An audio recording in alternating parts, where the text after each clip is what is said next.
Welcome back, and in today's video I'll be showing you how you can remove locations from photos on your iPad.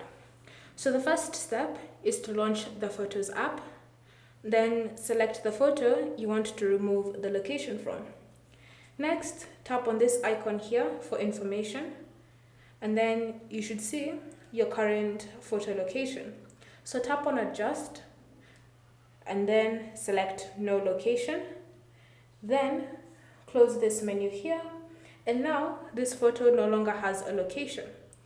Alternatively, if you want to disable location services completely on your camera app, then all you need to do is open Settings, and in Settings, scroll and select Privacy and Security.